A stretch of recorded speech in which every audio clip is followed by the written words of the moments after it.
Ela fez da comunicação a melhor arma da sua vida. Foi realmente, sem dúvida nenhuma, uma das melhores repórteres que já passou por Ribeirão Preto e ainda continua trabalhando, obviamente. Só que agora, do outro lado da notícia.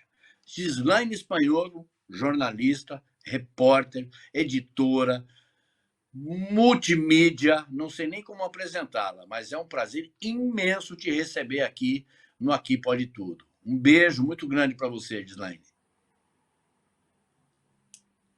O prazer é todo meu, com toda certeza. Você sabe que eu sou admiradora. Comecei trabalhando com você em Ribeirão Preto, como meu diretor de jornalismo, e é muita gratidão estar com você novamente, principalmente aqui nesse meio de comunicação tão atual, tão moderno, que tanto bem faz para todo mundo hoje em dia, né?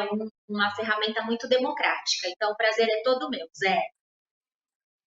Ah, que legal. E imagina, né, você está falando de modernização, né? A gente está falando de continentes diferentes e distantes, né? Imagina a época, não estou nos chamando de velho, mas a época que começamos, se isso era possível, isso era humanamente impossível, tecnicamente ilógico, e hoje a gente pode falar tranquilamente sobre isso, né? Não, é assim, inimaginável, né? Quando nós É, começamos lá na década de 90, eu acho, né? exato, exato. Entreguei a novidade, Zé. Giga, como é que você está se comportando hoje? Você que é assessora de imprensa da Prefeitura de Sertãozinho. Mais do que isso, você é uma multimídia aí, né? Porque você faz as coisas acontecerem, você faz podcast, você, sabe, insurge em todos os momentos, é apresentadora. Como é que é esse mediatismo que você faz do jornalismo? Ô Zé, há 22 anos, eu deixei o jornalismo televisivo para começar a trabalhar com assessoria de imprensa. E na área política, né? Eu comecei a trabalhar com prefeituras. E de lá para cá, eu percebo que as coisas vão mudando tão rapidamente na área da comunicação que se o profissional de comunicação não estiver atento e não mudar também, a gente fica para trás, né? Então a gente tem que evoluir junto com essas novas ferramentas que aparecem a todo momento, né? Principalmente hoje em dia na era da internet, né? Muito globalizado, a gente tem que evoluir. Então, hoje, eu sou a diretora de comunicação da Prefeitura de Sertãozinho, né? Voltei para cá em 2021, depois que o doutor Ilcínio Pires assumiu o governo. E, além de dirigir todo o meu departamento, eu também coloco a mão na massa, né? Eu não faço só a parte administrativa, não dou ordens, não gerencio, não é só isso, não. Eu coloco a mão na massa. Então, é o que você falou, eu faço matéria, eu edito, eu creio o podcast da prefeitura, né, numa linguagem bem atual mesmo, para chegar até o cidadão. E também a gente faz muitos vídeos aqui, porque é uma ferramenta que traz um resultado positivo para as redes sociais, a gente tem um alcance legal, né? Então, assim, eu tenho tentado modernizar a prefeitura cada vez mais, e mais do que isso, fazer com que a prefeitura seja uma persona mesmo, né? As pessoas hoje em dia, eu percebo que elas não querem conversar com uma empresa, com uma instituição, elas querem conversar com pessoas. Então, eu tento humanizar cada vez mais esse relacionamento entre a prefeitura, a instituição e o cidadão. Esse sempre é meu objetivo. E é muito legal você falar isso, porque não existe comunicação sem existir o relacionamento humano, né? O relacionamento humano é a base da comunicação. Eu vou te fazer uma pergunta que qualquer jornalista teria pelo menos 30 segundos de pausa para pensar, imaginar e falar assim: como é que eu vou responder isso? Você é feliz no que você faz? Eu sou muito feliz, eu não preciso pensar nem um minuto sobre isso, porque eu sempre soube que comunicação era a minha vida, né? Desde que eu me entendo por gente, apesar de ser tímida, porque eu sou tímida, pode não parecer, mas eu sou, eu sempre Ah, meu soube que Deus eu do queria céu! trabalhar com isso. É verdade. E, e aí, quando eu resolvi fazer vestibular, eu até comecei fazendo publicidade e propaganda primeiro, fiz publicidade, depois fiz jornalismo e eu me descobri no jornalismo. Então, assim, eu nunca tive dúvida disso. E eu, assim, como boa capricorniana, eu vivo para o trabalho, né? E eu falo assim, se eu não for Aham. feliz no meu trabalho, que vai ser da minha vida, né? Então, nossa, assim, eu agradeço a Deus todos os dias, por ter escolhido a profissão correta na minha vida. Eu não tenho dúvida nenhuma disso. Você estava dizendo do seu início de trabalho, do começo da sua carreira, essa coisa toda. Obviamente, eu tinha ido para o Verdade, né? Através de um convite do Tony, um grande amigo nosso, do Zé, que a gente chamava ele de Zé na intimidade aqui, né? E você já trabalhava comigo na Tati. E a primeira coisa que eu fiz foi falar: leva a Gislaine, que realmente vai funcionar, e tem todo essa coisa toda. Eu queria que você falasse um pouco desse início de carreira. Como é que era o jornalismo de Gislaine lá no início da década de 90?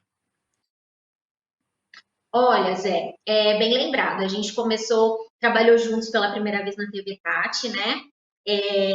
Foi meu primeiro, na verdade, não foi meu primeiro trabalho. Eu já tinha trabalhado numa TV local em Santa Cruz das Palmeiras, uma TV bem pequenininha. E aí, com o início da faculdade, né, eu me mudando para Ribeirão Preto, comecei a trabalhar na TV Tati. Antes na TV POC, na verdade, fazendo a TV Câmara. E aí fui para a Tati logo em seguida. E eu lembro, Zé, para você ter uma ideia, que nós não tínhamos nem telefone celular naquela época. Nós nos comunicávamos pelo rádio amador do carro. Então, quer dizer, a gente, enquanto estava no trânsito, né, até dava para falar no rádio amador, né, um rádio lá na redação e outro no carro. Mas quando a gente saiu do carro para fazer a matéria, nós ficávamos incomunicáveis. Hoje, eu acho que se, assim, os jornalistas que estiverem nos vendo e me ouvir falar isso, vão falar, não, é mentira, não pode ser, porque a gente não consegue imaginar, né, a falta de um telefone, de um WhatsApp. Então, nem eu me conformo até hoje como que a gente conseguia isso.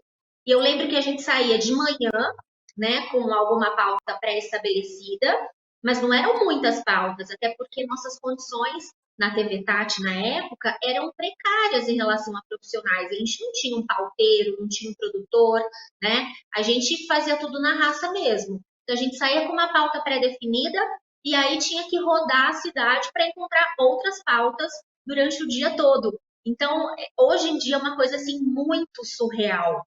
Eu me lembro que o telefone celular chegou assim muito tempo depois. Eu me lembro quando nós adquirimos, né, já no Verdade, adquirimos uma série de telefones e colocamos um telefone para cada repórter, para redator, essa coisa toda. E o Zé, muito da época dele, coisa e tal, falou: mas isso aí não vai resolver nada, você acha que essas caixinhas vão resolver? Eu falei: espera que seja coisa e tal. E foi uma das figuras que mais se aproveitou disso, né? Do imediatismo, que a rádio é o imediatismo. Com o advento do celular, ela se tornou ainda mais imediata e se tornou muito mais conhecida. Né? Isso foi uma coisa fantástica, foi um avanço que nós tivemos na área de comunicação que até então a gente não tinha. Né? O Zé falhou a transmissão aqui, eu não consegui te ouvir. Ah, tá. Eu estava falando da importância do celular quando ele chegou, que eu contratei celular para todo mundo, né? Para os repórteres todos, os redatores, editores, essa coisa toda. E o Tony ficou meio assim, sabe, aquele. Mas isso acha que isso vai dar certo? O celular vai dar certo, coisa e tal, porque ele gostava muito das coisas. O Tony era muito conservador, né? E de repente, quando ele viu, foi uma das pessoas que melhor tirou proveito do celular. É verdade. O celular, assim, acho que foi um divisor de águas, né, Zé? Não sei se você concorda comigo, mas no meu pensamento foi Muito. um divisor de águas para o jornalismo, porque tudo ficou tudo mais fácil para a gente, tudo mais dinâmico, né? Mais ágil, enfim, facilitou muito a vida de todo mundo. E como você disse, o Uhum. Tony sempre foi um entusiasta, né? Ele sempre quis trazer novidade, sempre quis implantar, né, modernidade mesmo no jornalismo. E isso para a gente, para nossa classe, né, foi muito bom mesmo. Não tem a menor dúvida. Eu vou colocar alguém na nossa conversa aqui que não vai aparecer, mas é o Tiago que está no estúdio. Tiago, solta um VT que tem aí, vamos ver. Gastão suava a camisa para beber. É verdade, tinha que suar a camisa, Juliane. Tinha que descarregar um caminhão de lenha para a fornalha da fábrica de Douradinha, mas depois era gratificante, né? Você tomava 2, 3, o quanto quisesse de Douradinha. E era uma delícia, viu? A Douradinha era um refrigerante produzido em Ribeirão Preto com a própria folha da planta de mesmo nome, encontrada principalmente nas regiões de Cerrado. A base do xarope é o açúcar queimado com água. Então, é muito diferente o gosto. Hoje, o doce que é usado é um outro tipo, não é? Que é mais barato, porque o açúcar é muito caro. A qualidade era outra, por isso é lembrado até hoje. O senhor Hermínio é proprietário de um armazém há 50 anos e conta que a Douradinha era o refrigerante mais vendido. Um refrigerante bom, servia como refrigerante, como remédio. Quer dizer que as pessoas procuravam como remédio também? Procuravam também. Dizem que a bebida era ótima para curar problemas renais. A fábrica que produzia o refrigerante foi inaugurada em Ribeirão Preto em 1953 por Gino Alpes. Durante décadas, a Douradinha fez o maior sucesso, mas parou de ser fabricada em 1994. Parou porque, você sabe, nós vivemos no Brasil uma carga tributária maior do mundo, IPI altíssimo. Então, com tudo isso, ele não quis aderir à PET, à fabricação de PET, e assim foi terminando, né? Gino Alpes faleceu há 1 ano e meio, com 91 anos de idade, mas a fábrica que produzia a bebida de Gino ainda existe. As primeiras máquinas da fábrica continuam aqui. Neste equipamento, por exemplo, misturava-se a água e o gás. Depois, adicionava-se o xarope. Daí, a garrafa vazia era trazida para esta máquina, colocada aqui, a tampinha colocada aqui em cima, fechava a máquina e com o pé colocava-se a tampa na garrafa e a Douradinha saía assim, pronta para beber. Tudo isso feito de forma manual, garrafa por garrafa. A família resolveu preservar tudo, desde os equipamentos mais antigos até as máquinas mais modernas. E os ribeirão-pretanos não conseguiram esquecer a bebida. Até hoje não passa uma semana sem alguém na portaria procurando a fabricação da Douradinha para suas festas infantis, para mostrar para os filhos que não conheceram a Douradinha.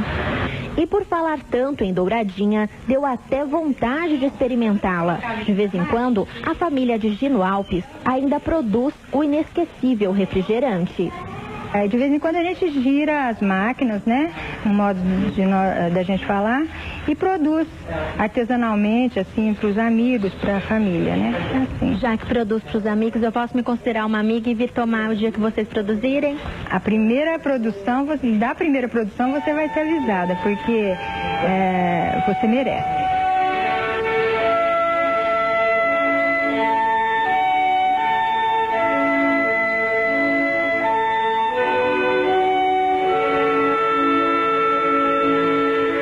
Até para matar a saudade, eu também quero estar nesse convite. Sei que muita gente gostaria de estar nessa produção quase artesanal da Douradinha, que marcou a infância de muita gente em Ribeirão Preto durante décadas. Gislaine, primeiro de tudo, parabenizar você pela matéria, pela lembrança maravilhosa que é a Douradinha, que está na memória de cada um de nós, ribeirão-pretanos, né? Você se lembra disso ou não? Lembro, com certeza, lembro sim. Tem muitas matérias que marcam a gente, né? Por N motivos. E essa me marcou muito positivamente, porque foi uma matéria muito gostosa de fazer, leve, e que trouxe a lembrança de muitos ribeirão-pretanos. Eu me lembro que, depois dessa matéria ir pro ar, muita gente entrou em contato com a cidade, comigo. Às vezes as pessoas me paravam na rua para falar, olha, eu já tomei a Douradinha. Enfim, conhecia. E até hoje, Zé, tem um cinegrafista amigo nosso, o Laerte Parente, o Peru, que ele saía bastante comigo, né? O Peru. para fazer as matérias. E ele tem um acervo bem grande de matérias do Verdade. E esses tempos, ele colocou essa matéria no Facebook dele e me marcou. Mas cheio de gente falando da Douradinha. Todo mundo lembrando. Inclusive na matéria você ouve o Djalma Parente, que é irmão dele, já falecido, o irmão dele, o Djalma Parente, que fala de descarregar um caminhão de banana, parece conversa de caipira, né? Descarregar um caminhão de banana para poder tomar a douradinha. É verdade, que saudade. Já foi embora, infelizmente, mas era um querido também. Família Parente é uma querida, né? Todos muito especiais. Querida. Aliás, você falou do Peru, né? Do Laerte, o Laerte Parente, a quem eu quero mandar um grande abraço, se transformou num grande líder, né? Como é que chama? Sindical, né? Nossa, esqueci o nome. Sindical, exatamente, um grande líder sindical, realmente, alguém que a gente tem que seguir por muito tempo, essa coisa toda. Ele que foi que conseguiu essa matéria pra gente, e eu, inclusive, brinquei com ele. Caramba, você funciona mais que o Google, porque quando eu pedi para ele, foi assim, imediato. Vamos ver se você conhece essa moça que vem aí agora. Dá uma olhada no cabelinho dela. Vamos lá. Xingai por mim. Com um epitáfio deste no túmulo, o morto, em vida, só poderia ser uma figura e tanto. Autodidata, delegado nomeado, dono de uma fábrica de fogos de artifício, político, curandeiro, jornalista. Enfim, contam os mais antigos que Chico Sombração foi de tudo um pouco, inclusive assombração. Então ele rolava lata vazia de querosene, fechada abaixo. E daí eu veio que a casa era assombrada. Ele subia em cima das árvores e via assustando o casal de namorados.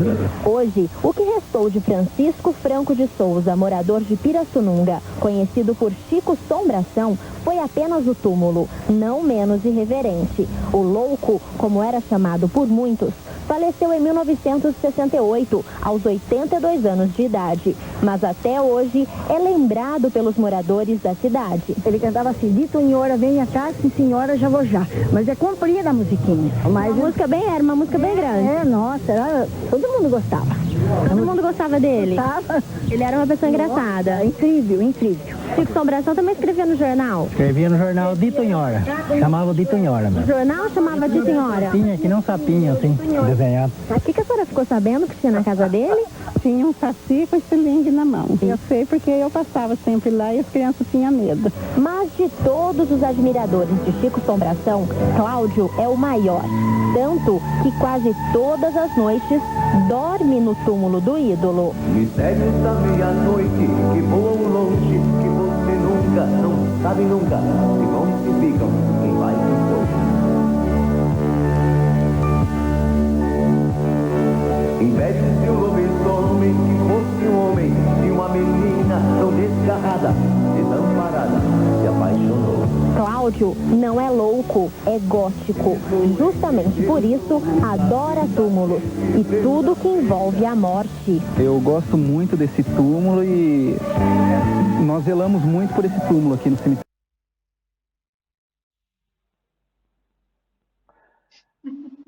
Gica, eu vou te falar uma coisa, eu tenho um orgulho muito grande de ter você como uma das profissionais que passaram pelas minhas mãos, pelo início da carreira, tudo. E eu já era apaixonado pelo seu trabalho, hoje eu sei por que eu te amo tanto. Cara, é impressionante, esse texto é muito atual, esse texto é muito de hoje, só muda o cabelinho curto, aquele cabelinho negro, coisa e tal, e você tá com o cabelo todo escovado, todo cheio de cores, essa coisa toda, mas que coisa linda poder recordar tudo isso. Nossa, Zé, está sendo muito gratificante relembrar essas matérias. Olha, eu falo que a voz continua a mesma, mas os cabelos conta a diferença, né? Mas olha, essa matéria aí fez parte de uma série que nós produzimos, por Verdade, para a época de finados, né? De dia de finados. Então eu lembro que eu fiz matérias, nós divulgamos de segunda a sexta-feira, todas relacionadas a assombração, a santos, né, de determinada região, e teve do Chico Sombração, teve da Santa Eufrosina, que é uma santa lá de Santa Cruz das Palmeiras, que é a cidade que eu nasci, que meus pais moram até hoje, né?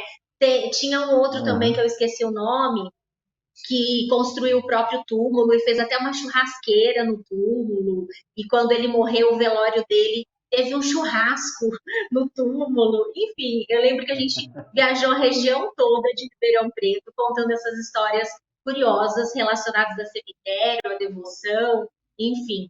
É tanta oportunidade que o jornalismo dá pra gente, né, Zé? Pois é, mas eu vejo que nessa matéria não tem só a voz, né, que é idêntica, e não tem só o cabelo, os cabelos que hoje são diferentes, né?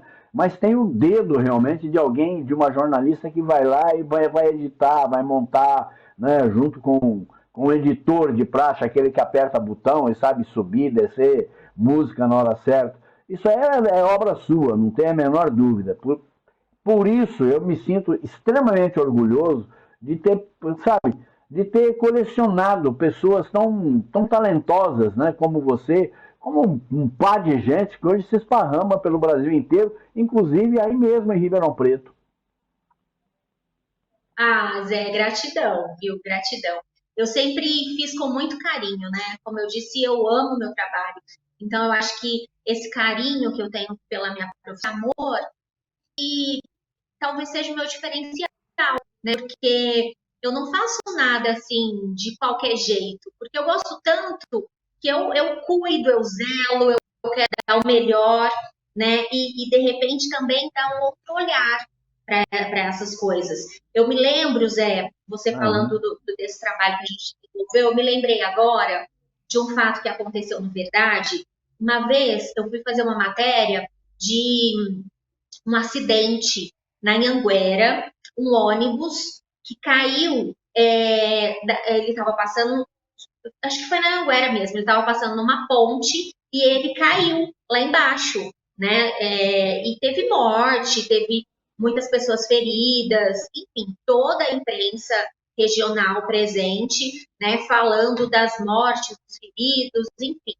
Foi uma tragédia, realmente. Eu fui cobrir essa matéria, eu fiz a matéria que era terrível, mas era a cara do Verdade, né? Só que, porém, me chamou a atenção, quando eu estava lá, que embaixo dessa ponte tinha uma família inteira morando. Era o pai, a mãe, 3 ou 4 crianças, e além dessa família estar morando lá, eles moravam com todos os móveis de uma casa mesmo. Eles tinham sofá, eles tinham fogão, eles tinham geladeira, embora não tivesse energia elétrica, mas eles tinham os móveis ali, né? Tudo embaixo da ponte, tudo amontoado e tal. E eu fiquei olhando para aquilo e fiquei muito curiosa. Falei, meu Deus, mas o que aconteceu para essa família estar aqui? Né? E depois da matéria do acidente, eu resolvi conversar com essa família. E aí eu descobri que era uma família de Pirassununga, morava em Pirassununga, e o marido, chefe de família, perdeu o emprego, eles estavam endividados, foram despejados, não tinham para onde ir, não tinham família próxima, né? E não tiveram outra alternativa senão irem para baixo da ponte. E isso me tocou tão profundamente que eu entrevistei a família, peguei imagem e voltei para a TV falando para o Tony, vou fazer uma matéria sobre isso e a gente precisa ajudar essas pessoas. E foi, assim, uma das matérias picantes para mim, porque a matéria foi para o ar, né? E em seguida, você deve se lembrar que tinha muito esse feedback do público, né, do Tony. Porque logo em seguida, várias pessoas já ligando na clube, querendo ajudar, doando cesta básica, oferecendo emprego para o chefe da família. Então, foi muito legal. Então, eu sempre tentei, assim, ter um outro olhar, né? Um olhar mais humanizado, né? Enxergando mais o ser humano. Então, acho que esse é um diferencial meu também. O jornalismo te fez entender, fez a você se entender melhor como ser humano, ou o ser humano fez você entender melhor o que é o jornalismo? Eu acho que um pouco de cada, Zé, um pouco de cada, porque na lista eu tenho a oportunidade de vivenciar tantas situações, tantos momentos, de conhecer tantas pessoas diferentes, né? Sempre assim, do 0 a 80, né? Eu falo que jornalista, na mesma hora que você está indo uma enchente com o pé na lama, você troca o sapato e vai para o Bandeirantes, né? Então, você tem a oportunidade de vivenciar tudo. E isso me fez melhor como ser humano, sim, com toda certeza. De me colocar no lugar do outro, saber o que é interessante, o que não é interessante divulgar, até que ponto eu posso chegar para não invadir o espaço do outro, né? E eu acho que essas coisas de percepção, de analisar até que ponto, já era um pouco meu, eu sempre tive isso comigo. Mas todas as experiências que eu tive, eu tenho certeza que me fizeram uma pessoa melhor. E até hoje, né? Porque a vida é um constante aprendizado, e depois que eu vim para a política também, o jornalismo mudou, o tipo de jornalismo mudou, né? Mas eu continuo tendo contato assim, com todo mundo, com o cidadão, com o munícipe, com os políticos, e gosto muito dessa troca, sabe? De calor humano, de conhecer as pessoas mesmo, as suas histórias, e cada uma dessas pessoas me faz crescer um pouquinho. E eu acho que, de certa forma, eu também colaboro para o crescimento de algumas. Eu te acompanho pelas redes sociais, e a semana passada foi a semana do seu aniversário. E eu acompanhei, até para ficar enciumado, eu falei assim, vamos ver com quem que ela comemorou, que eu já ia ficar irritado. Aí eu vi que, com satisfação, você comemorou com 2 amigas, né, na véspera do seu aniversário, na passagem, e depois você foi para Santa Cruz das Palmeiras, onde você sentiu o carinho, o abraço da família, né, do pai, da mãe, essa coisa gostosa. Que é um simbolismo maior de que você respeita o passado, respeita aquilo que, de onde você vem, de onde você veio, aquilo que você foi, aquilo que você continua sendo, né? Tanto que você gosta de saudade, que através do Peru, eu consegui algumas imagens que queria que você desse uma olhada. Tá? Vamos ver? Tem isso mesmo. Vamos falei, não, esse menino não pode ir para a FEBEM, não pode ter uma vida dessa forma, a gente tem que fazer alguma coisa para mudar. E felizmente acho que a gente está conseguindo. E como é que foi o primeiro dia hoje dele na Casa das Mangueiras? Ele estava super animado, nós passamos na casa dele para buscá-lo, né? Nós prometemos que iríamos buscá-lo hoje para levá-lo até a Casa das Mangueiras no primeiro dia. E ele já estava todo animado, falando que ia ser um bom menino, que ia fazer tudo direitinho, enfim, já estava super feliz. E ele está lá agora? Acho que sim. Não tá, não. Não? Não. Entra aqui, Sandro, vem cá. Ai. Aí.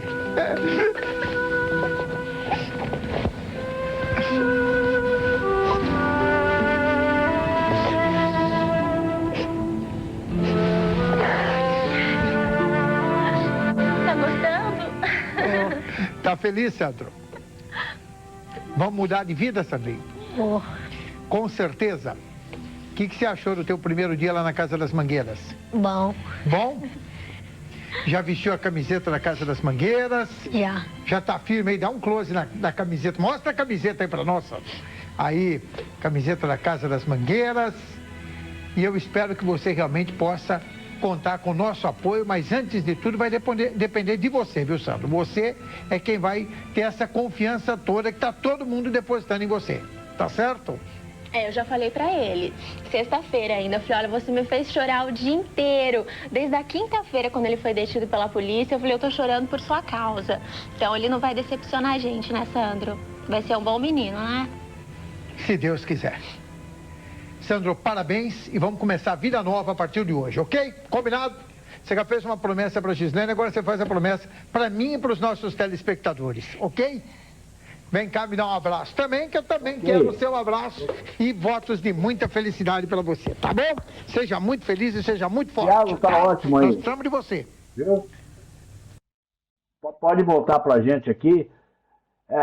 Chico, eu não quero estragar o prazer de você contar a história, mas esse menino foi detido pela polícia com um grupo de outros menores, um pouco de mais idade. Ele tem 12 anos, tinha 12 anos à época, apesar de aparentar muito menos, com 8, 9 anos, e foi detido porque ele acabou sendo obrigado a entrar num ônibus para fazer um assalto, coisa e tal.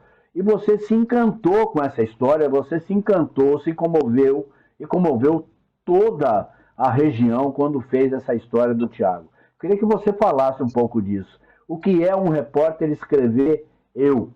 Um repórter funcionar na base da primeira pessoa, que eu adoro quando acontece isso. E eu sempre fui um estimulador de todos os repórteres do Verdade, e você sabe muito bem que eu estou falando. José, esse caso me emociona até hoje, pra verdade. O Sandro, a coisa séria, me tocou tão frente, porque quando eu cheguei na delegacia para fazer essa matéria do assalto ao ônibus, eu vi aquele menino tão pequeno, né, tão magrinho, e chorando desesperadamente, e me chamou muito a atenção. E eu fui conversar com ele, e ele falava, desculpa, eu não queria. E aí eu acabei, nesse bate-papo, ele me disse que tinha sempre sido obrigado a fazer aquilo, e que, na verdade, se ele conseguisse o dinheiro, ele ia comprar um presente de Natal, se eu não me engano, porque o pai dele não tinha como dar, a mãe dele já era falecida, enfim, era uma história tão triste. E eu acreditei nele, eu acreditei na inocência dele. E eu pensava assim, na época a gente tinha a FEBEM ainda, não era a Fundação Casa, né? E eu pensava assim, se esse menino for para a FEBEM, meu Deus, ele vai sair de lá muito pior, né? Ele tem que ter uma oportunidade na vida. E não é a FEBEM que vai dar essa oportunidade para ele. Então, eu senti no coração essa necessidade de fazer alguma coisa, de ajudar de alguma forma com que ele virasse um homem de bem, que tivesse uma profissão, enfim. E aí, eu voltei para o Verdade, conversei com o Tony, contei toda a história para ele, e o Tony falou assim, não, eu falei, Tony, quero muito ajudar, a gente não pode deixar ele para a FEBEM. E o Tony lembrou da Sueli Dagnoni, da Casa das Mangueiras, a saudosa Sueli Dagnoni, né? E imediatamente ligamos para ela, porque ela tinha que aceitar acolher, né, o Sandro, e depois a gente fazer esse pedido, né, para a justiça. E ela aceitou fazer esse acolhimento, e aí a gente começou a mexer todos os pauzinhos para conseguir a liberação dele da FEBEM para ir para a Casa das Mangueiras. Nós ficamos, assim, 2 dias fazendo toda essa negociação e deu certo, graças a Deus. Depois disso, eu continuei acompanhando o Sandro, porque a gente criou um vínculo, né? Então, quase toda semana eu ia na Casa das Mangueiras para visitá-lo, levava presentinho. Na Páscoa eu levava de Páscoa, no Natal, no aniversário. Enfim, a gente ficou bem próximo, né? Com a minha mudança de emprego, eu comecei a trabalhar em Sertãozinho, aí comecei a viajar muito, eu acabei me distanciando um pouco dele. E depois fui trabalhar fora também, fui trabalhar em Campinas, em outras cidades, aí essa distância nos separou.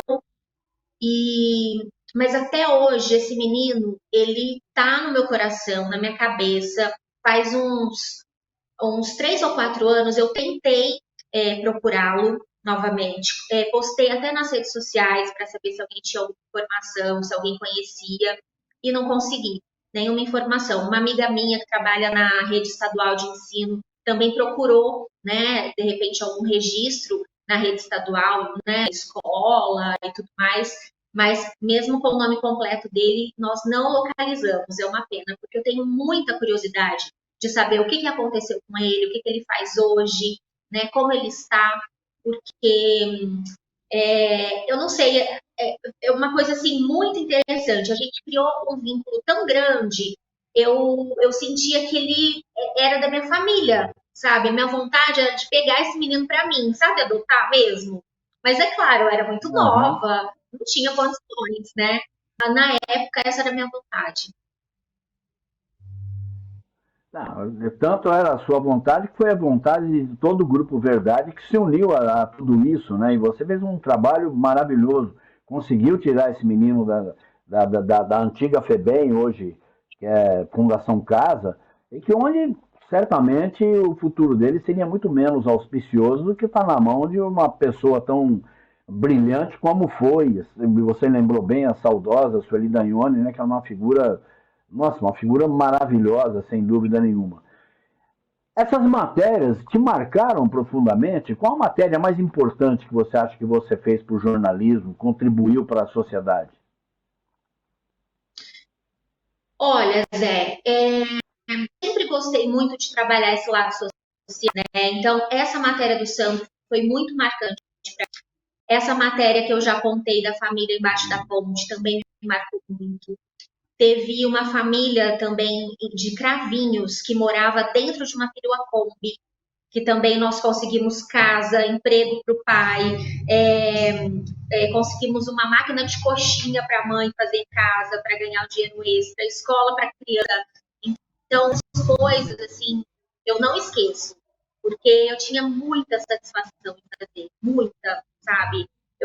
Assim, são coisas que me realizavam mesmo, profundamente. E tem também as tragédias, né? Porque eu trabalhava no Verdade, não vou falar que eu não gostava de cobrir tragédia. E uma das que, assim, mais marcou minha vida mesmo foi o caso Nicole. O caso Nicole, Zé. Como que eu me lembro do caso Nicole? Aliás, do caso Nicole, foi quando eu me transferi para o Clube Verdade. O Chaim não queria que eu saísse, o Tony queria que eu fosse para lá, e o Tony foi conversar diretamente com o Chaim e negociou a minha transferência, de eu ir para lá, coisa e tal, mas continuar fazendo um programa noturno na Tati, coisa e tal. Foi quando eu falei, olha, eu vou, se a Gislaine for junto, porque ela é a alma do nosso jornal. Não sei se você lembra disso. E você acompanhou o caso Nicole de uma forma inesquecível, né? Teve um feeling... Foi outro caso que me envolvi bastante. Uhum. A Nicole, para quem não sabe, eu não vou me lembrar dos anos, mas era uma garota de programa, né? Que era de Franca, da região de Franca, estava morando em Ribeirão Preto, estava grávida, e um playboyzinho qualquer amarrou ela num cinto de segurança e acabou arrastando por tantos quilômetros dentro da área urbana de Ribeirão Preto, e ela morreu completamente esfacelada. Eu acho que é isso que a gente tem que lembrar, né? Isso mesmo. Isso, Zé. E assim, eu me marco bastante esse caso, porque eu acompanhei desde o início, né? Acompanhei quando o corpo foi encontrado, acompanhei o corpo no necrotério para fazer o exame, né? E o necrotério ainda era lá no Cemitério da Saudade, a gente não tinha IML, não tinha nada disso. E acompanhei a necessidade dela. Depois eu conheci a casa de prostituição que ela trabalhava. Acabei pegando amizade mesmo, né, com as meninas que trabalhavam com ela, que começaram a confiar em mim. Na verdade, teve essa troca de confiança. E por conta de tudo isso, eu tinha informações privadas, né? E eu me lembro que na época o delegado era o Dr. Samuel Zampergi, e por conta também, eu até levava a informação que eu tinha por conta de ter conseguido esse relacionamento com as amigas da Nicole, e aí também trocava, ele me passava informações que ele também não para outras pessoas, né? E tudo isso fez com que a gente tivesse... A gente deu muito furo, né? De reportagem, muito furo. Eu me lembro até, inclusive, no dia da reconstituição do crime, a polícia já tinha demarcado o local, a imprensa não poderia chegar muito perto, eu tive que ficar, sei lá, quantos quilômetros, fazer imagem. E eu falei assim, não, doutor Samuel, deixa a gente gravar, né, que eles utilizam as imagens. E o doutor Samuel aceitou. E aí nós fomos a única equipe pela TV Tati que acompanhou essa reconstituição certinho, que teve acesso a tudo, as falas, né, as orientações dos policiais. tudo. E a gente causou, assim, a fúria da imprensa ribeirão-pretana, logicamente, né? Mas foi muito bacana. Aspas, né? Porque foi uma tragédia, mas a cobertura foi muito bom, foi muito boa. E eu lembro que mesmo depois da prisão do Pablo, né? Foi o Pablo que foi acusado desse crime. Eu continuei acompanhando ele na cadeia de Vila ainda, acho que hoje é um presídio feminino, se eu não me engano. E a gente ia direto lá na cadeia de Vila Branca. Dr. Ottoboni era o diretor e ele também tinha um relacionamento muito bom com a gente. Ele permitia que a gente entrasse, conversasse com ele. Então foi uma história que eu acompanhei assim do início. Não posso falar o fim, porque quando teve o julgamento do Pablo, eu já estava trabalhando na área política e eu não cobri, né? Mas acompanhei pela televisão, porque sempre foi uma coisa que me interessou muito e me marcou muito. As imagens foram muito fortes, né, na minha... Então foi bem marcante mesmo. Em relação à tragédia, caso Nicole, foi assim, terrivelmente. Eu lembro do nome dela completo até hoje. É Selma Helena Artigas da Silva. Exatamente. Da região de Franca, se não me engano, né? Ela era de Franca, alguma coisa bem próxima ali. Exatamente. Me lembro bem disso aí também. Ô, Gica, como é que foi essa mudança de lado? Até porque o tema que eu coloquei para a gente aqui era do outro lado da notícia, né? Quer dizer, você sempre trabalhou com a notícia, sempre teve como, como é que chama? Como matéria-prima a informação, a notícia, né? Aí, de repente, você vai trabalhar do outro lado, né? Não digo que seja conflitante, mas é um lado absolutamente diferente essa mudança. Você mesma disse, não acompanhei até o final porque eu passei a cobrir política, a fazer política. Como é que é essa mudança? Ô Zé, eu acho que foi muito boa essa mudança para mim, porque eu entendo o que o jornalista quer, né? Para eu vender as pautas das prefeituras hoje, dos meus assessorados políticos, eu entendo o que o jornalista quer. Não adianta eu tentar vender uma pauta quadradinha, falando bem, que a imprensa não faz esse tipo de coisa, né? A gente tem que sempre dar alguma coisa em troca, oferecer um assunto interessante, né, que desperte o interesse realmente. Então, isso facilita muito a minha vida na assessoria de imprensa, porque eu sei o que o repórter quer, o que o jornalista quer, o que o diretor de jornalismo está procurando. Então, eu tento trabalhar dessa forma na assessoria de imprensa. E eu gosto muito, eu me apaixonei pela assessoria de imprensa também, apesar de gostar muito de televisão. E é por isso que eu, hoje em dia, na assessoria de imprensa, eu faço muitos vídeos para a prefeitura, eu tenho podcast, a gente vai começar um programa de rádio daqui a pouco, agora em fevereiro, porque eu tenho isso na minha veia. Né? Mas isso me ajuda muito. Como eu conheci o outro lado, então eu aplico esse lado aqui, né? Então é muito bacana, e não me arrependo, estou muito feliz fazendo isso.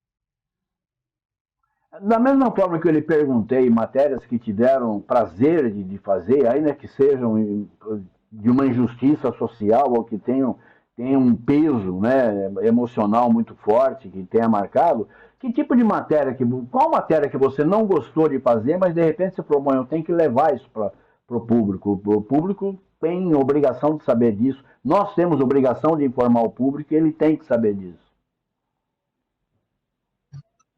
Ô Zé, você sabe que eu acho que não teve nenhuma matéria que eu não tenha gostado de fazer?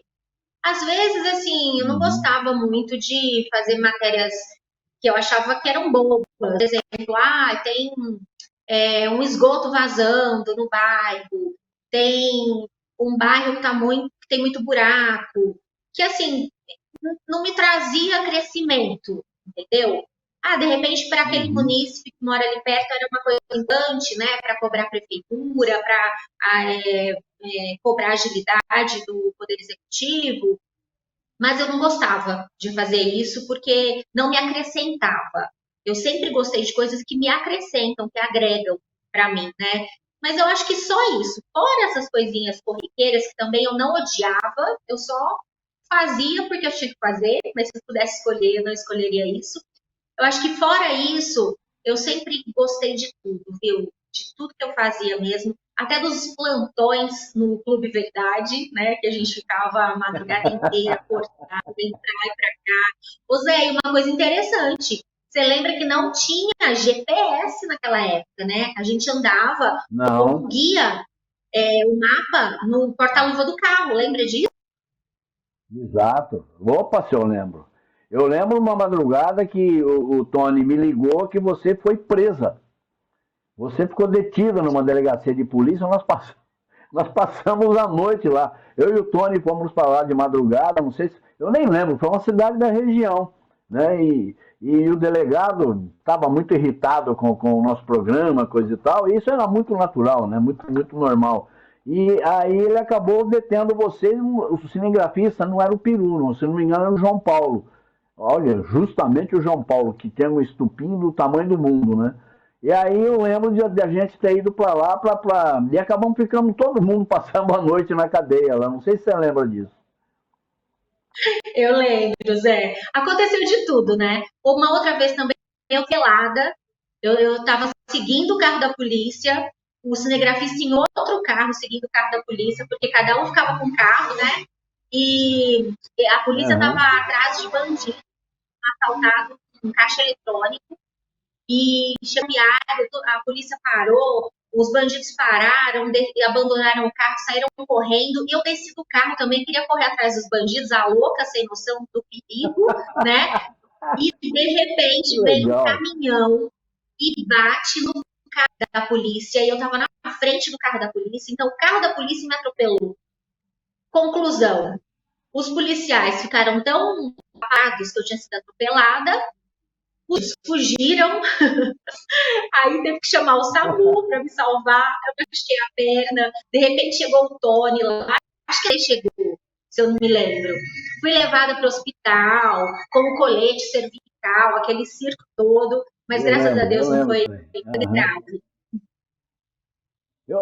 Essas coisas são... Hoje você não tem mais esse tipo de aventura, né? É a grande diferença do jornalismo. Eu lembro quando o Fabiano estava numa fila, o governador de São Paulo, que nem lembro quem era, estava recebendo, não sei se era o presidente, quem era, e eles estavam seguindo uma comitiva oficial indo em direção à AgriShow. Foi logo no começo da AgriShow. O Fabiano achou que estava demorando muito, deu ordem, eu lembro do Serginho, grande Serginho. Serginho tirou o carro da fila, né? E comeu a fila toda.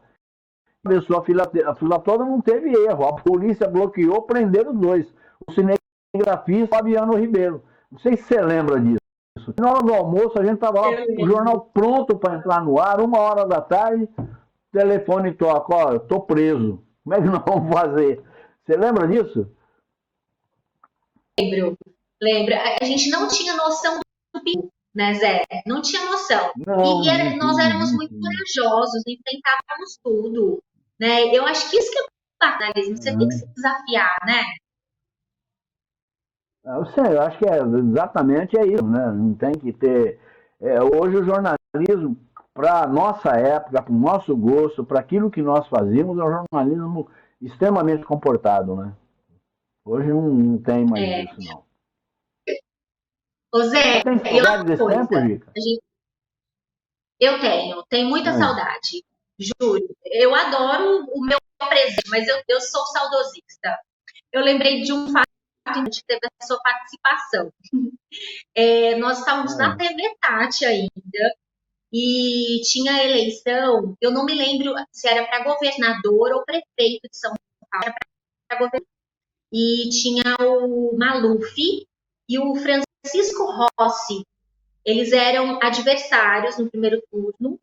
E aí, no segundo turno, o Rossi começou a apoiar o Maluf.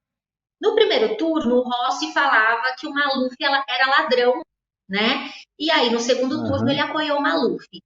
E durante a campanha política do segundo turno, os dois estiveram em Ribeirão Preto. E você, como meu diretor de jornalismo, falou assim, Gi, vai no aeroporto pegar uma entrevista com eles. Para variar, a gente não tinha muita estrutura na TV Tati naquela época, né? A gente chegou atrasada, porque estava sem carro na redação, tivemos que esperar o carro chegar, enfim, nós chegamos, a coletiva de imprensa no aeroporto estava terminando. E aquela coisa, eu coloquei o microfone, todo mundo abaixou, porque tinha terminado a coletiva. E você tinha me orientado, mas você achou que eu não tivesse coragem. Você falou assim para mim, ô Gi, você lembra que ele chamava o Maluf de ladrão, né? Pergunta se o Maluf deixou de roubar. Mas você falou brincando, se você falou sério, enfim. Eu, abusada, sério? né? Abusada, cheguei lá, todo mundo já tinha descido o microfone, né? As outras emissoras, e eu taquei a pergunta no Maluf. Falei para ele, no primeiro turno o Rossi te chamava de ladrão, o que aconteceu agora? O senhor deixou de roubar? Esse Maluf, meu Deus do céu, me deu aquela olhada, assim, que trinca a pessoa, né? Nem lembro direito que ele respondeu, ele deu uma enrolada. Mas, quando eu comecei a perguntar, que eu fiz uma introdução, né, na história, as outras emissoras perceberam que tinha chumbo, todo mundo já colocou o microfone de novo, e eu me lembro que naquele dia, todas as emissoras de Ribeirão Preto, da região, a única resposta da entrevista coletiva inteira do Maluf, o único trecho que tinha era a minha pergunta e o Maluf respondendo de forma bem desconcertante. Então, isso foi bem marcante para mim também. Disso. E teve o seu dedo. Eu lembro disso. Gi, foi um prazer imenso conversar com você. Imenso. Tem mais imagens aí. Quero agradecer demais ao Laerte Parente, que é uma figura que a gente ama de paixão. Tenho certeza que eu estou falando por você também. Vocês fizeram uma bela parceria. Tem uma imagem de você literalmente entrando no ar, ou seja, pulando de paraquedas, né? E o Peru te oferecendo uma vassoura depois para você sair voando. Muita sacanagem dele. Essas imagens aí. Isso aí é você saltando, ó. Rapaz, é preciso ter muito sangue frio, né, Gi? Eu, por exemplo, eu não me aventuraria nisso, mas nem amarrado. Imagino. Eu adorei, isso. Não teria Eu imagino. E o instrutor também, um cara muito legal, muito gente boa. É da tua terra, lá pertinho de Santa Cruz, algum lugar aí perto aí. Foi Batatais. Oferecendo a vassoura aí. Foi Batatais, foi isso mesmo, foi em Batatais. Muito legal, Gica. Foi uma das melhores brigadão. Coisas na minha vida foi saltar de paraquedas. Você faria isso de novo? Com certeza, faria, Zé. Eu adoro voar. Eu também não faria. Eu já não fiz lá atrás e não faria agora de novo. Eu prefiro entrar no ar como estamos aqui, da forma mais tranquila possível. Eu fiz acrobacia aérea, Zé. Não, teve um campeonato em Ribeirão de acrobacia aérea e o piloto brincou comigo, falou assim, quer dar uma volta? Eu falei, quero. Ele, não, mas eu tô brincando. Eu, não, mas eu tô falando sério. E eu fui. Fizemos looping. Foi muito legal. Eu amo sou aventureira. Que bom. Gi, só vou te lembrar que o teu... Trabalhou como Olha aí, ó. Essa é uma matéria que você fez com o mais antigo... exatamente, com o mais antigo carregador da rodoviária. Nem sei se ainda o tempo passou tanto que eu nem sei mais aonde ele está hoje, como ele está de saúde, coisa e tal. Mas é uma matéria saudosista muito, muito, muito forte, muito legal, uma matéria que extremamente saudade em todos nós. E você era mestre de fazer isso, né? Com esse cabelinho curto, muito lindo e radiante de felicidade aí. Gi, eu quero te agradecer muito, não só pela entrevista, mas por você me permitir que eu acompanhasse a sua carreira ou parte dela, né? Da gente estar sempre junto. E vou só finalizar dizendo uma coisa aqui que vai ficar entre nós. Na sua bolsa tem um aparelho muito legal que você pode usar, tá? Um beijo para você, minha querida. Você sabe que eu te amo de paixão. Zé. Um grande beijo. Zé, eu também te amo, meu querido. Te amo mesmo. É uma honra para mim ter a sua amizade e seu carinho. Viu? E adorei participar aqui do seu podcast. Foi uma delícia. Me convida que eu volto. Que bom, você vai ser convidada mesmo, com certeza, porque tem muita coisa ainda para contar. O Peru ficou de descobrir mais matérias ainda, tá bom? Beijão para você. Um beijo, obrigado. E para você que nos acompanhou de casa, do interfone, do telefone, de onde for, do computador, da internet, seja onde for, um grande abraço. Nós ficamos por aqui. Voltamos. Qualquer hora a gente volta. Até lá.